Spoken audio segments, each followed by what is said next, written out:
DW Africa Link. I love chocolate made in Ghana. It's a source of pride when I share the sweet stuff with people around the world. However, that sweet joy might soon be more expensive due to a decline in cocoa production. But we are not just here to report the problem. We're here to be part of the solution. So what's going wrong and how do we fix it? That's what's coming up.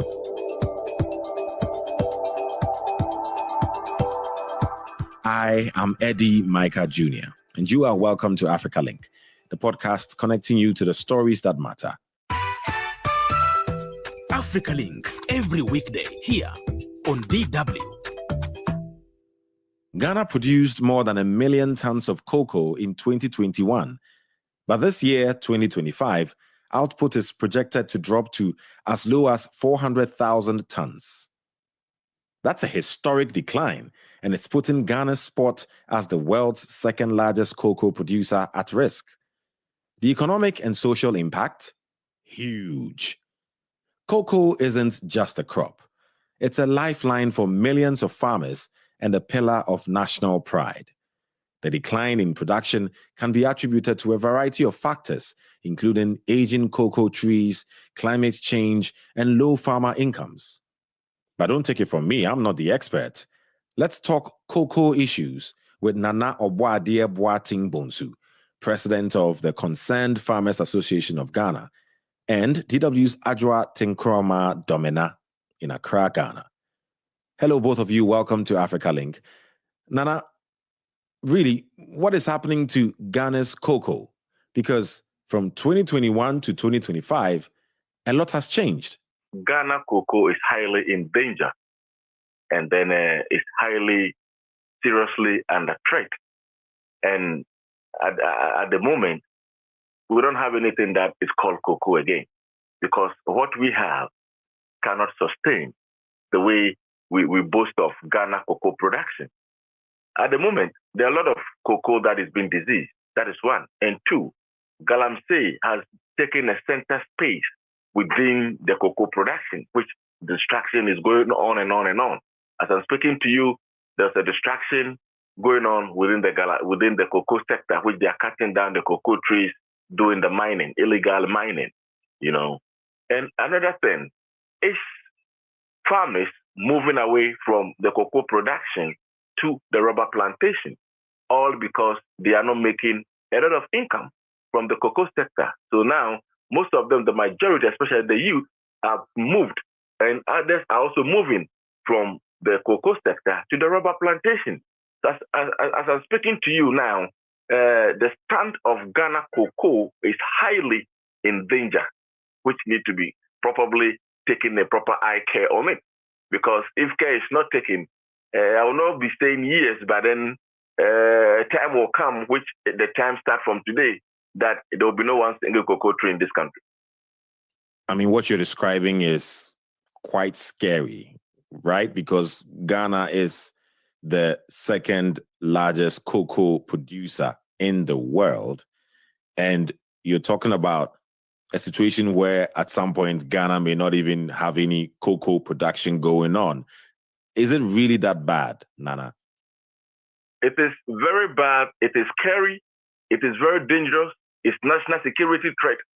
I've said this thing several times, thinking that authorities will approach for we to solve this, but none of them, they've put in wax in their ears. I know what I'm talking about.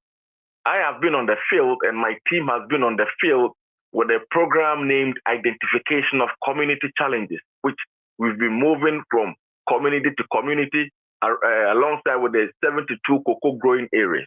And what we are seeing, it is scary, and more than even scary horror than what you are talking about. Because one, you made mention of Ghana being the second largest cocoa producer in the world. That is on paper. I don't believe that. Because every country that have a commodity that sells, that is their backbone of their economy, they take a proper good care of it. When it comes to Ghana, there's no eye on the cocoa. Nobody cares about cocoa. Who cares? Nobody. Because when we talk about cocoa, it is Ghana. And when we talk about Ghana, it is cocoa. And that has been the backbone of this economy for so many years. And ask them.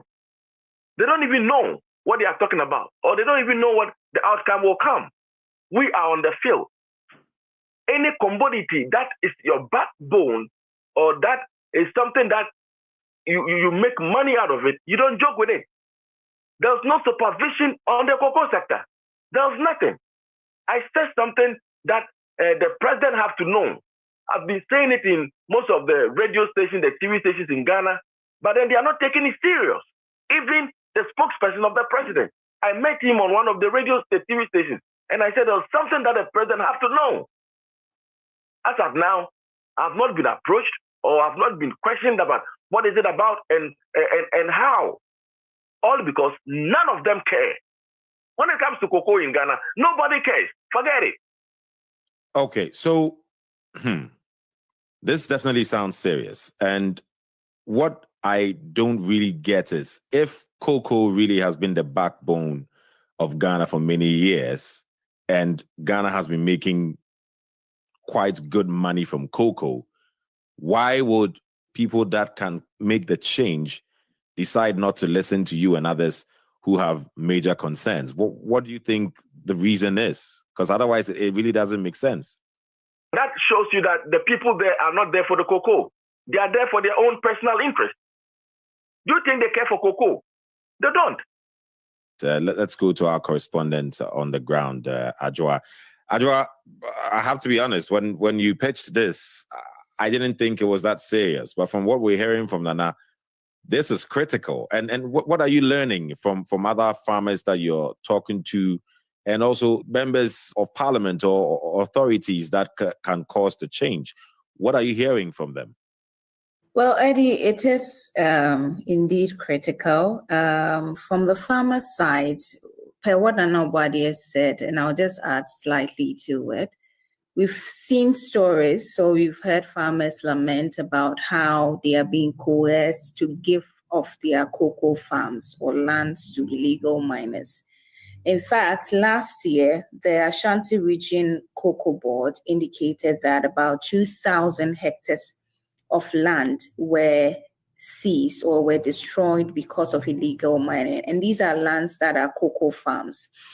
Not only are these cocoa farms being destroyed, there are lands that are perhaps projected to be arable lands that we can use to produce the crop in the future. These lands are also being targeted. So on the illegal mining front, the danger is imminent and is critical. And that is the farmer's side. There is also the issue about the producer price of cocoa. And maybe this is an overstretch, but it is critical that we bring it in, because for a long time now, the government under the Cocoa Board has been trying to implement measures to curb anti-smuggling of cocoa beans. What happens is that when the farmers feel their crop is not being appreciated to the level of maybe Ivory Coast, or how much Ivory Coast is paying its farmers for cocoa, then there is the likelihood or probability that they will smuggle these beans to where the price is higher. And we've seen the president, I think just last week ago, mentioned that they are going to increase the price to at least 70% of the world market price for cocoa, which will help the farmers, ensure fairness in the pricing of cocoa. And that, for me, is one crucial step towards dealing with the issue. But on the parliamentarians front, on the lawmakers front, and even on the Cocoa Board front, I see a lot of efforts being given towards cocoa production. The problem is it's not yielding the results that you're looking for. For instance, a group that Nana heads, which is a Concerned Farmers Association, has been drumming this home over a long period of time. And so you can't even say that this is a political issue, because in Ghana, you have the tendency of people saying this is politics when one government comes and you hear an association drumming home or saying that things are not working. But for me, this organization has been consistent in its cries about cocoa, and we are seeing the effects over the years. Right. So if 2021, for instance, we had over 1 million metric tons, what happened? Why the drastic change? And now Cocoa Board itself is saying that there is a likelihood that they will not be able to meet the 600,000 targets that it has set for itself. So many things are going on, but I also see that there are efforts by the regulators and the government to ensure that the gains we have in the cocoa sector are being, we are getting back the gains for want of a word, yeah. And we'll definitely talk about the efforts in a bit. Thank you very much, Adwoa. We'll get to that in a bit. Let me get back to you, Nana, just to sort of paint this picture for us, Nana. What will be the impact of this sharp decline of cocoa production for the industry and for the country? The cocoa sector is in the edge of collapsing. I mean, I said this, that was before the election, that the Ghana cocoa sector has collapsed, all because there's no supervision, there's no properly care for that, and then also the parliament don't even care when we talk about cocoa. Have you ever heard of parliament talking about cocoa? No, they don't care.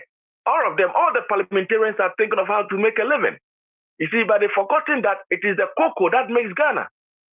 So Ghana cocoa, well, for the start or for now, I would say that it is in the edge of collapsing. It has even collapsed. Because when you get to Western or Pristahuni Valley, that side going, a lot of farmers there now, they absentee farming. And then two, young people that they moved, they shift all the way. They said they wanted to do the cocoa. Now they've moved from the cocoa production, destroy all the cocoa, the cocoa that they were given to them, and then they are now planting rubber. When it comes to Eastern region, rubber plantation has taken over.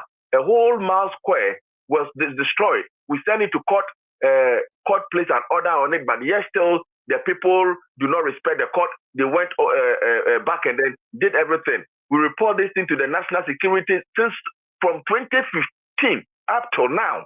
Nothing has been done about it. Is there a problem with people planting rubber? You've mentioned it a couple of times. How is that impacting cocoa production? If people want to do rubber and make money from it, is that a problem? I mean, illegal mining, which we call galamsey, I understand. But what's the issue with rubber production? I have no problem with rubber, but then don't destroy an economic tree that has been given for you for free, because government spend money for the seedlings. So if you know you will not plant cocoa, don't go for cocoa seedlings and then waste it. And then when it's time for harvest, you cut it and then you go and plant your rubber plantation. And even with the rubber, Ghana government have only 20% share, but with the cocoa, it is monopoly. He controls it. So why should we focus seriously on the rubber plantation? That is my problem. Because at the end of the day, they are cutting down cocoa rather, replacing it with rubber. Is it because people are getting more money from rubber production, or why do you think people are somehow choosing rubber over cocoa? They are making money. They are making money. Within 3-4 years, we did our documentary that we did, passing through the Pristahuni Valley and the rest. They were telling us that, listen, Nana, I can't continue to do this cocoa. Even when it's time for me to have chemicals to use it for my cocoa, I don't even get it. And look at my age. I've been doing this thing for the past 40 years, and I'm still where I am. Recently that I got into the rubber plantation, look at my life. I've been able to put a 3-bedroom house. I have a car now. I can take care of my kids at school. And that is the challenge. In the Pristahuni Valley, when you go to Western, that is what is happening. So a lot of people there are now replacing their cocoa with rubber, which we are telling them to put a stop to it. What is Ivory Coast doing right, according to you, that Ghana is not? Give us some practicality here. Ivory Coast are taking very good care of their cocoa. That is their cocoa, though it is not on high quality as we claim. Our cocoa is a premium and higher quality, but they don't joke with their cocoa plantation. You can walk like a 2-mile square and then you see a whole lot of cocoa that has been there. In Ghana, the cocoa, you see small size here, let's say 2 acres here, you see another plantation here. We are doing mixed cropping, right? They have it on a large scale when it comes to disease control, they do control it. You know, when it comes to whatever, I mean, fertilizers issues or that, I mean, they do have it. But here, it is not like that. Others will spray theirs, others will not spray theirs. They said we should replace the new trees. Go and see. Most of them, it's still there. The diseased cocoa farms are all over scattered. They are not even allowing the people to cut it.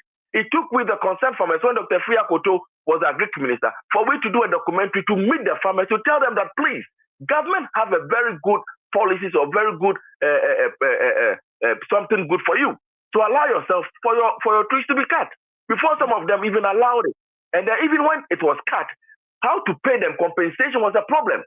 So most of the people think that, listen, I will not allow my cocoa to be cut because even when it cut, I will not even get money. But even now that it's even diseased, I can even chop small out of it. That has become our problem.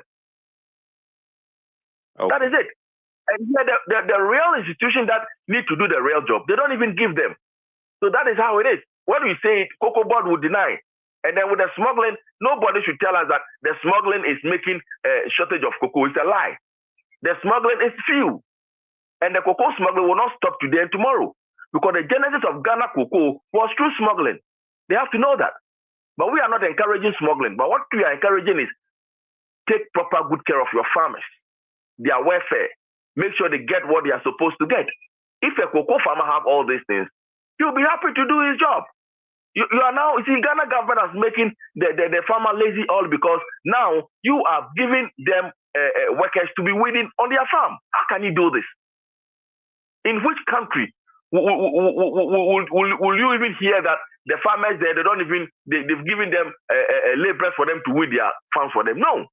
The money that you are giving to the labor, the farmer is telling you that add that money for me.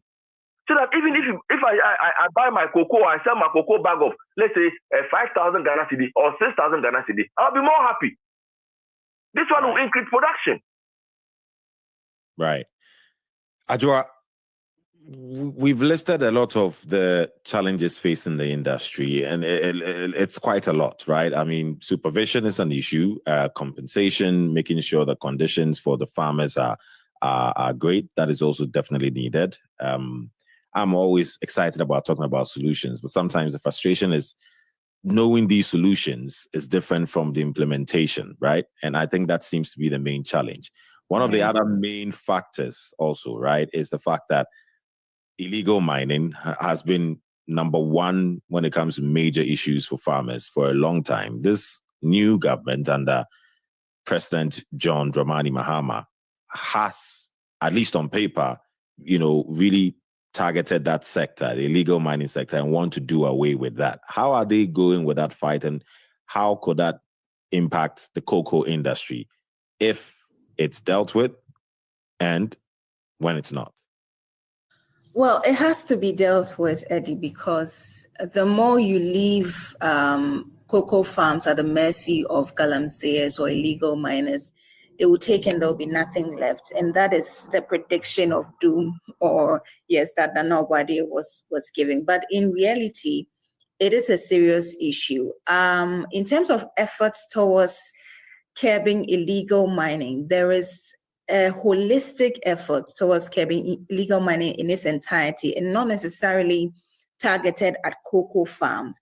And that may be a problem. I see this as a target issue. So if, for instance, you identify the sectors or the part of the agricultural sector which are being affected by illegal mining, then you target your interventions towards those specific sectors. So for last year, for instance, the example I was giving of the Ashanti region, they actually started a campaign to drive illegal miners off the cocoa farms. That did not yield good results, or yes, it didn't really yield good results. What I perhaps want to see from the government is that in terms of offering solutions towards targeting or dealing with the infiltration of illegal miners in cocoa farms, there will be specific interventions for the cocoa farms itself. There are river guards that are monitoring the various rivers. That is targeted at river bodies and protecting Ghana's waters. But what about the cocoa farms itself? So on that score, maybe an intervention that the president can give, or a directive that he can give, for instance, that no illegal, or maybe even the guards situate them at the farms, the various cocoa farms that we have, collaborate with the cocoa board. I saw recently the new CEO of the cocoa board touring the various cocoa growing areas and interacting with the farmers and trying to find out what the problems are and how they can solve it. You asked a critical question earlier about what Ivory Coast is doing differently. I think over there, the government does not only recognize cocoa as an export earner, but it also recognizes it as a local economy booster. So it is implementing several interventions targeted at influencing and incentivizing the farmers to grow more, to produce more.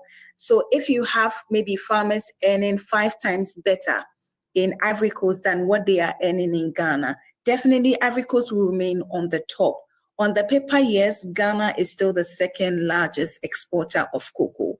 But if we as a country continue to focus on just exporting the yields and getting in the money, it will get to a time that even the foreign exchange will not come. And if that happens, the cedi that has been seeing much stability recently will fail as well. So I think that it leaves much to be done in the cocoa sector, and the government. The earlier it does something about it, the better it will be for not just cocoa farmers, not just for the cocoa sector, but for the country as a whole, because this sector employs nearly 17% of the working population. And it is contributing about 4.5% GDP to Ghana, earning about $2 billion every year in the country. And you earlier also mentioned which sectors are going to be affected. You have the marketers, you have the people who produce chocolate, you have the people who produce cocoa powder. There are a lot of workers who are relying on this sector. Now, if, for instance, I am producing 1,000 bags of cocoa and my yields are reducing, so now I have to produce or work with about 50 bags of cocoa, definitely the people I'm employing will also reduce. So it is connected, and if we do not deal with this issue earlier, it will come back to bite all of us. Right. Thanks for that submission, Adwoa. I do love my chocolate, but from all that I'm hearing, purchasing that sweet stuff is going to be even more expensive as the months and years go by, if something is not done about it. I'm going to give you the final words, Nana. In 30 seconds, you're talking to authorities, you're talking to the government. What does the cocoa industry need right now to set it back on the right course? What we want the government to know that there are a lot of things that is happening within the industry. If care is not taken, Ghana cocoa will be banned. Our intelligence from the European Union shows that if Ghana is not careful, our cocoa will not be bought internationally again. So what we have to do now is to wake up, to make sure that the right people go to the ground to do the job. And the report that we also have, that we've even put it across, they should respect it and then make sure that they work on it. Because if they do not work on that report, I think that is going to be the cost. Already we've given them the challenges, and then the solution is to empower the young people. And then the pricing is the major thing. When the price goes up, it will encourage a lot of people to do the job well. And that is the only thing that can save the Ghana cocoa in Ghana. Right. Nana Oboadie Boateng Bonsu, President of the Concerned Farmers Association of Ghana, and DW's Adwoa Tenkoramaa Domena in Accra, Ghana. Thank you very much, both of you.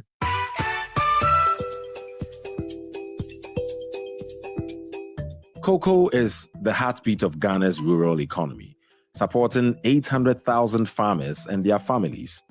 But with production plunging, Ghana risks defaulting on contracts, losing market share, and watching farmer incomes collapse. The ripple effect is not just local, it's global. Chocolate prices rise, supply tightens, and the cost of living increases across cocoa-growing communities. Ghana and Côte d'Ivoire supply over 60% of the world's cocoa, making this crisis particularly severe. A reminder, it's not just a crop, it's a lifeline, and its decline could send shockwaves through the global market. So, what do you think? Share your thoughts with us on this issue on our Facebook page, DW Africa. Listen to us on Spotify or wherever you get your podcast from. And don't forget to click follow and subscribe to our DW Africa YouTube channel so you never miss an episode. This show was co-produced and edited by Isaac Mugabe. And I am Eddy Micah Jr. Thanks for listening.